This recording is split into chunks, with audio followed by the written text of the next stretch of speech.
It's noon here in Ventnor City, New Jersey, and our nation's capital, Washington, D.C. And this is CarEdge Live for Tuesday, August 26th, with your hosts, me, Ray in Ventnor, and Zach, repping them Dodgers again with that Shohei Ohtani jersey that he bought while in Japan, in Washington, D.C. How are you today, handsome? Absolutely magnificent weather here in Washington, D.C. That's like 75 degrees, low humidity. I am doing fantastic. Excited to have a conversation with you today to demystify when is the best time to buy a new or used car. We're going to talk about that here in just a few moments. A little bit of a Q&A show today, folks. If you have car buying questions, let us know in the chat. We're going to do our best to address them. There are a few news stories from the auto industry we will also talk about, so stay tuned for that as well. A friendly reminder that we still have a few days remaining for our car buying services 20% off promotion. You can get Negotiation Expert for 20% off or our full concierge car buying service for 20% off back at CarEdge.com. Same thing goes for CarEdge Insights. If you're interested in getting the tools we use to have the best chance negotiating with dealers, you can check that out back at CarEdge.com. Click on CarEdge Insights. That is also 20% off for the time being. All right, Dad, that was the promo. Let's have the conversation. When is the best time to buy a new or used car? And I want to start with new cars. We're at the end of the month here in August. So I'm curious, is end of month? We've talked about that in the past. End of year, end of quarter. Let's have the conversation. When is the best time to buy a new car? Well, dealers are most aggressive at the end of the month rather than the beginning of the month. Don't ask me why, but it's a psychological thing. And as they're one or two or three or four or five cars shorter their goals for the month, as they get closer to the end of the month, they become a little more excited, agitated, motivated to make those deals so that they can hit their numbers. So if you're buying a car, the best time to buy it is the last week in any month. Okay. If you're buying a car and I don't know, you buy it the first week of the month, my guess is, having spent 43 years in retail automotive, that the dealership has spent all their effort and energy to close out the previous month strongly. And I don't know, the third, fourth, fifth of the month, they're thinking, we got the whole month. Nothing to worry about. We don't have to be aggressive yet.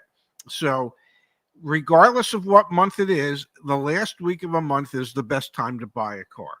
The absolute best time to buy a new car is when you don't need one. Okay, that's the absolute best time, because if you don't need one, then you're not suffering with this emotional distraughtness that, I got to get a car now. When you don't need one is the best time, because you have the most leverage, because you don't care if you get the damn deal or not. There's also end of year, which for new cars I think is also, it's almost cascading, right? So there's the macro point, which I hear you saying, do it when you don't need it. When you need it, you're already in a crunch. Then there's the end of month, end of quarter, end of year, kind of like the cascading best times to buy a new car. Absolutely. The end of the month, the end of a quarter, and the absolute best time is between Christmas and New Year's Eve, in December. That is probably, if not the busiest week of the year for a dealership. It is one of the busiest weeks of the year for a dealership. Manufacturers have set goals that they want to hit, that they've set sales objectives for their dealerships that they want the dealerships to hit. Dealerships themselves have their own goals. Salespeople have their own goals. So the last week of the year, December 26th to December 31st, excuse me, is absolutely the best time to buy a car. Motivation's high on everyone's part. Incentives are usually the largest and most lucrative the last month of the year.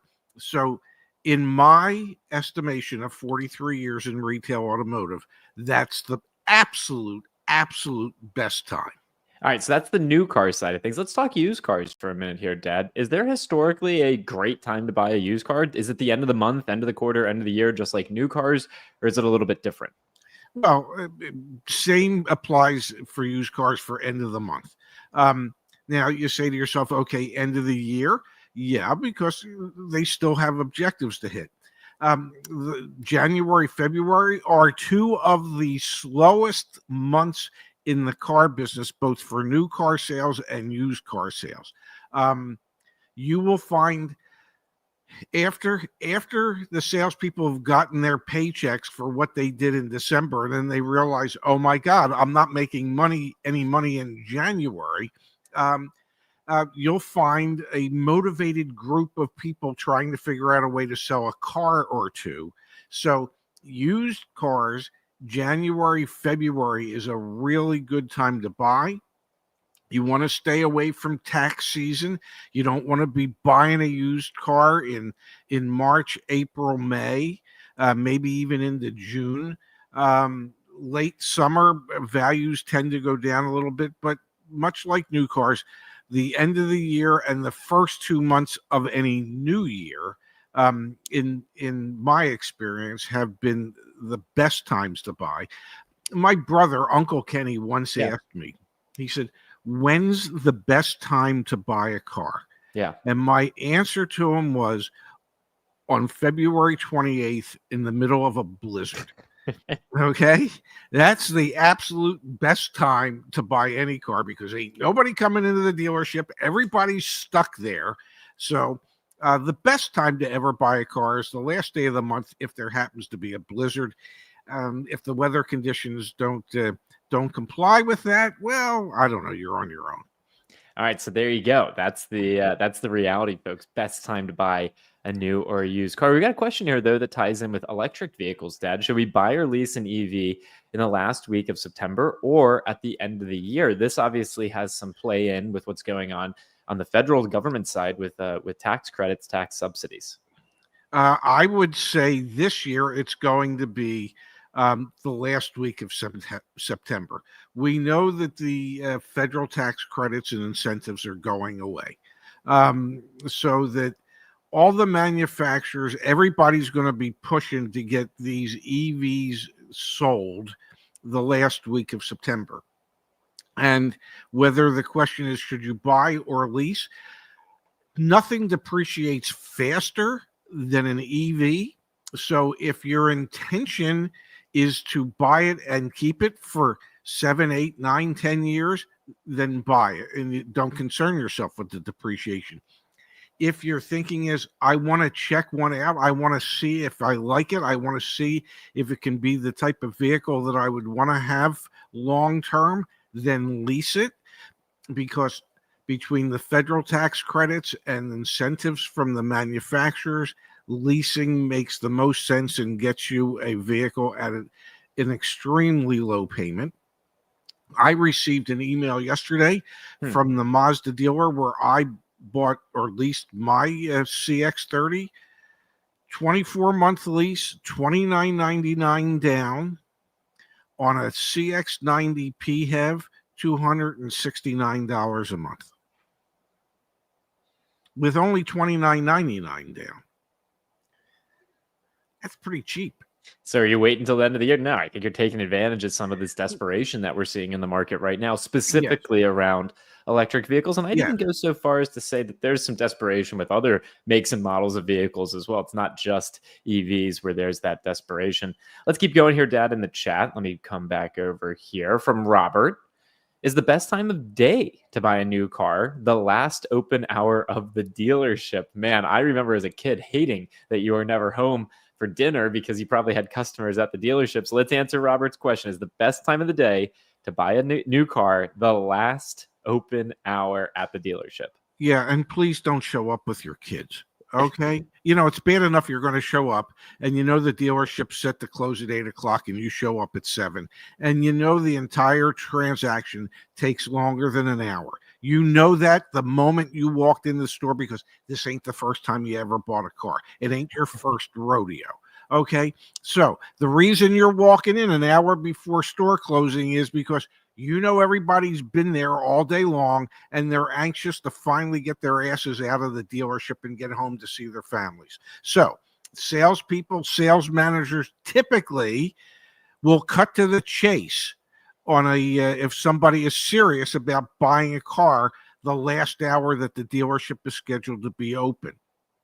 So yeah, as much as dealerships hate that, it's not like it's not like walking into a store at the mall where they go, it's 10 minutes to 9, the store will be closing in 10 minutes. Yep. Please take your purchases to the nearest cash register. It doesn't work that way in a dealership. It's like, you can make the announcement, the store will be closing in 10 minutes. Kindly wrap up your transaction now. Well, wrapping up that transaction now can still take an hour and a half, even if you've already agreed to numbers. So yeah, if you want to get the deal as quickly as you possibly can, the bottom line number as quickly as you possibly can, threaten to buy the car if the store closes at 8, threaten to come in at 7 and threaten to buy the car between 7 and 8. If the store closes at 9, come in at 8 and threaten to buy the car between 8 and 9. Real pain in the butt, but yeah, obviously people want to get home. They want to get out of there, and obviously they're trying to make sure they can sell a car too. So it's trying to serve both masters. From Barb here, Pops, can I negotiate on a car that's not on the lot yet? Does that situation weaken my negotiating power? This is a really interesting question. So not a factory order per se, but a vehicle in transit to the dealership. Can you negotiate on that, Dad? Yes, absolutely you can. Just like you can negotiate on an order. The dealership, smart dealerships anyway, will treat it as if the vehicle's already there, even though it's not. And they'll negotiate a price on the vehicle as if it's there. And that's the price you'll pay for it when it shows up. So if you're at a dealership and they have incoming inventory, yes, you can negotiate the price of that incoming inventory. Now, if it's a Toyota, and we know that 90% of their incoming inventory is pre-sold, you won't have as much leverage at a Toyota store as, say, you might at a Nissan store, or you might at a Chevy dealership. So yes, you can. Do you give up some leverage? Absolutely. But if you play your cards right, okay, you can definitely negotiate on an incoming car. Nicely done. We've got Dad here from Trek Fan. Hi, CarEdge team. Question. If I already had a dealer associate contact me, does it void the CarEdge AI negotiation tool? Not at all. Have the AI take over for you and have the communications with the dealership. So even if you've already reached out, you can have the AI reach out on another car. You can have it start to do the negotiations on your behalf. You could have it reach out on the same car because the AI agent uses an alias. Yeah, you can change the name. You can change the name that shows up for the alias. Yeah, it's a really good point. So they won't know that it's you. Yeah. The beauty of AI, ladies and gentlemen. We've got here Dad from Don. I am set to buy a Hyundai Elantra Sport this week, and I negotiated a $23,000 out the door price. Bravo, Don. $23,000 OTD on a new car in today's market is incredible. Sounds pretty cheap. Should I wait and see what incentives are available in September versus August? August is a $1,250 customer cash incentive. I'm just going to throw out my answer, Pops, and then obviously I want to hear from you. I would take the deal. I don't anticipate that Hyundai is going to increase incentives on their cheapest vehicles, their most affordable vehicles. If anything, it'll stay the same. My suspicion would be that any improvement in incentives going into September will be towards their EVs and not towards their ICE vehicals. But there's no way they're cheap ICE vehicles or affordable ICE vehicles. Yes, there's no way to know. Either way, it's a crapshoot. But at $23,000 out the door, that seems like a pretty solid value to me. If you like the car, okay, stop driving yourself crazy and just buy the damn thing. If you are driving yourself crazy in the car buying process, folks, again, we offer car buying services back at CarEdge.com. Negotiation expert, you tell us the specific vehicle you want, and you leave the hardest part to our team of pros, or our full car buying service. You're not 100% sure quite what you want. You need us to locate it and make sure that you don't have to deal with the dealership. We've got 20% off both back at CarEdge.com. And we show our notes, folks. You want to see what deals we've been able to secure for our community? You can click right there and view all deals, or we highlight a few here on the page. A Hyundai Palisade securing a $3,638 savings for this customer, Jim, in Michigan, and obviously white glove service. So, really pleasant experience rather than having to beat your head up against a wall. And a big kiss to thank you. And here we go from JC. One more comment on this. CarEdge located a 2025 Chrysler Pacifica 150 miles from Boston with the $7,500 from the government and $17,000 off of MSRP, 0% financing for 72 months. Deals are out there, folks. That's absurd. Yes. And we like those type of absurdities. We do like those types of absurdities. Yeah. One more comment here from Rich, and then we're going to do a news story, Dad. Will Amazon deliver your car to your home? Amazon's been doing a lot more in their go-to-market of their autos program. I don't think they're doing at-home deliveries. It's still through the dealers. Yes, my understanding is you have to go to the dealership to pick it up. Now, perhaps the dealership will make arrangements to deliver to your house, but it's not Amazon Prime delivery. Absolutely. Hey, one more comment here and then the news story from T. How Pops. I heard you on the radio the other day, maybe NPR. I like how you say it like it is about tariffs. Nicely done. Yes, my dad was featured on NPR's Marketplace. I don't know if anyone listens to NPR Marketplace, but he was featured on Friday's episode. Awesome sound bites from my dad talking about car prices. That was a cool moment, Dad. And we saw 14,000 people come to the CarEdge website after that NPR segment. So really? Yeah, job well done. Thank you. Oh, well, I better get on NPR some more. Wow. Before they don't exist anymore. Yeah. Anyway, it was really awesome to hear you on there. Let's switch gears. Let's talk a little bit of the news. Sony. Before we go to the news, there was a question in the chat. Somebody asked, "How do I like my CX-30?" Sure, yeah, you are leasing a Mazda CX-30 right now. Let's hear it. I like it very much. Do I like it as much as my Mini Cooper All-4 that I had, my S All-4? It's not quite as sporty as the S All-4 was, but it is so much easier to get into and out of.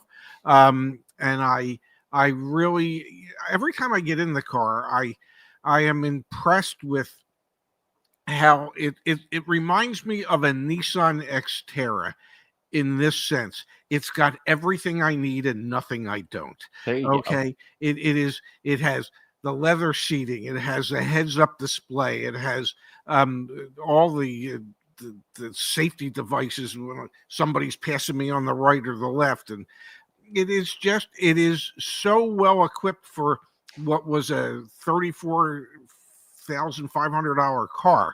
I'm very impressed with it so far, even if it was built in Mexico. Here we go, Pops. The news headline I wanted to cover today: Sony and Honda sued by California dealers over direct Afeela EV sales. I think it's an interesting story here. So Sony and Honda teamed up to try and bring to market this new brand, Afeela, the vehicle they've developed together. And Dad, the dealers are suing them, saying, "Hey, you cannot do this." The dealers associations nationwide are really strong. We saw this with Scout Motors out of Volkswagen as well. Really, really, really interesting stuff here. I know you had a chance to at least, I think, review this. What's your take on it? Well, not only did I review, I read it before I sent it to you. It is. I don't. When you're in California and the way that the franchise laws are in California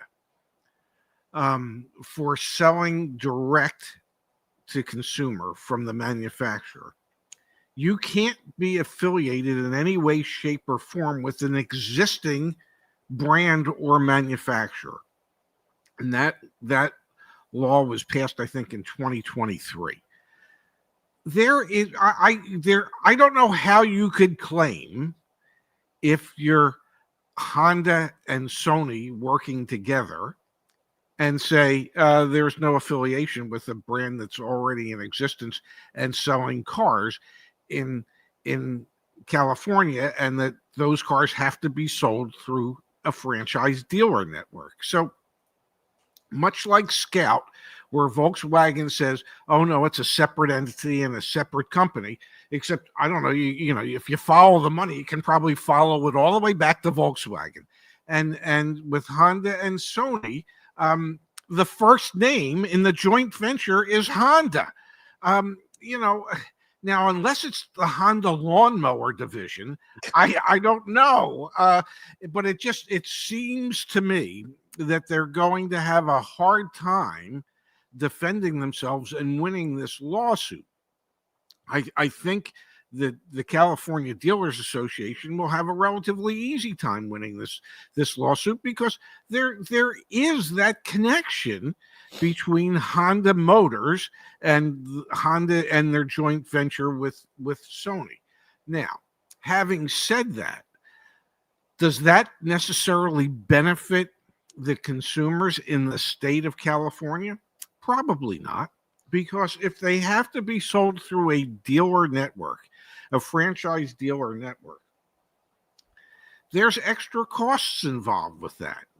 And so I think the consumers in California are going to end up having to pay more than they necessarily would have if they could buy these direct from the manufacturer. Which, Dad, the quote here from the California Dealers Association, the president, Brian Maas, Yes. quote, by cutting dealers out, they're stripping vital consumer protections like local service support, transparent pricing, and warranty assistance. Really? I giggled. I giggled when I saw that. Yeah. What's that gentleman's name? Brian Maas. Yeah. What I can't say what I want to say. I want to ask. It. What I wanted to ask is what was he under the influence of anything when he wrote that sentence? Okay, because I can assure you, from having spent 43 years in retail automotive, that dealerships are not really living up to service support, transparent pricing, and warranty assistance. Yes, they'll assist you with their warranty. Yes, they'll be more than happy to service the vehicle. Transparent pricing. Here's an example, Dad. Here's an example. I posted this over on X like a week ago. We got this through our AI negotiator. And you can see here it was a 2023 Chevrolet Silverado 1500 RST. Internet sales price. This is a screenshot from their website, $48,990. When we reached out, that's the transparent pricing. When we reached out to the dealership, this is a used car. When we reached out to the dealership, you can see the selling price, $48,990. So it matches up. But then they added on $399 for SafeCat, $239 for Edge, $1,295 for ELO GPS. Then we have, obviously, we know it's California, so $85 dock fee. That's fine. Then a $4,890 something and a $1,295 something. Before adding taxes, our out the door price went up to $58,046. I mean, almost a $10,000 and $9,000 price change from what they had on their website. This is a California dealer. So it is, to your point about maybe bad news for consumers, the Dealers Association is most likely going to win this lawsuit against Honda. Like, there's I don't know, we're not lawyers, but we look at it and it's like pretty common sense. They have a law, they're breaking the law, they're going to get sued. They've gotten sued, they're going to have to stop doing what they're doing. But to have the president of the Automobile Association say, well, this would be a disservice to consumers because it would rid them of transparent pricing. Yes. It's like, come on, man. We've got examples galore of how the current system is not giving consumers transparent pricing. Yeah, the current system is not customer friendly. Never has been. Hopefully one day it will be. There could dealerships choose to operate in a different manner? Yes, some do. The vast majority still don't. And so I get the concept that Mr. Moss was trying to articulate. I'm just curious as to what he was under the influence of when he wrote that, in my opinion.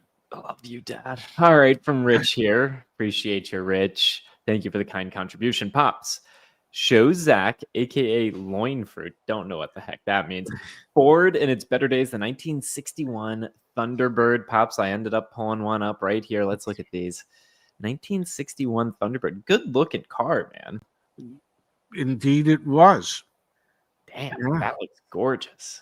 Yeah, not. I don't think it's as good looking as the original Thunderbird, which I think came out in '56. I'm not sure.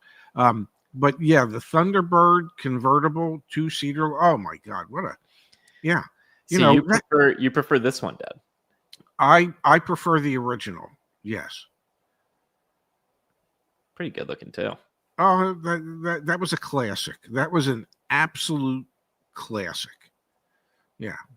Yeah, buddy. I think they're both pretty good looking. Oh, they are, and the 61 I think is great looking as well. It's longer. Yeah, much. You know, one was a smaller 2-seat sport coupe, sport roadster, whatever you want to call it, and then one was the 2-seat sport roadster on steroids. Yeah, one was a land yacht. Yeah, I mean, look at the size and look at the, but it's a great looking car, and I'm just guessing it probably wasn't recalled nearly as often as Ford's current vehicles are. Just guessing. Ford comes up, and our minds jump to recalls. Now, there's one more story I wanted to bring up today, which was Hyundai. I don't know if you saw, it was an automotive news. CDG also is covering it. An additional $5 billion is what they're investing here in the United States, increasing their investment to $26 billion through 2028. Seems like Hyundai is all in on trying to increase the amount of their supply chain coming through the United States. Makes me wonder a little bit, Dad, if they're going to get some preferential treatment. Maybe pricing won't go up as much, stuff like that. Yeah, exactly. Preferential treatment. I just found it interesting. Hyundai making a big announcement. They're going to put another $5 billion of committed dollars. Who knows what it actually means? Well, I think Hyundai is saying in as polite a terms as they can that we are going to look at every local market, and by local market I mean North America, United States. Okay, and they are going to increase investments in the United States so that they can build more of their vehicles here, and that's not to say that they necessarily won't do the same things in South America or in Africa or in India, wherever they're trying to increase their local manufacturing capabilities across the globe. So does it make sense? Absolutely it does. Will it get them preferential treatment? I'm pretty sure they're thinking it will, because otherwise they probably wouldn't be doing it. So yeah, it's yeah. I mean, it makes great sense on their part. Can we talk about for a moment? And I know I sent you a couple articles in regards to it. The fact that Mercedes-Benz is going, I think, starting in 2027, going to start utilizing BMW engines in their vehicles. Now, here, did you want to? Well, I was hoping we could do that as a dedicated show, but if you want to share some of your insights initially here, I'm here for it. But I think that'll probably be like tomorrow's primary focus. But go for it. Well, tune into both shows, folks. Yeah, I mean, we can talk about it in greater detail tomorrow. Yeah. The idea of two major rivals in Germany, two rival car manufacturers, saying, okay, we're going to work together. Yeah. Okay. Where one of the manufacturers are saying, we keep trying, but we haven't figured out a way to produce the engines that we need to produce to work in the way we need them to work, the same way that BMW has. And that these two huge rivals are going to be willing to work hand in hand on this.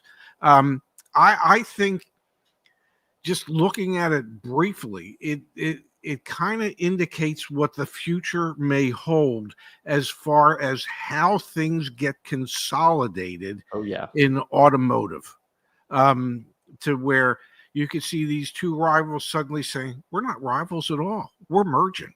Yeah. Absolutely. I think it's a huge, huge, huge story.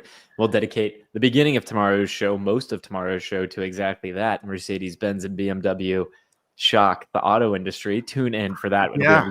they really did. So I think it'll be an awesome conversation. But I will remind everyone for now, for today, if we can help you out with anything, check it out back at CarEdge.com. Us, our incredible team, we're here to support you as best we can. Our promotion ends soon, so please take advantage of that.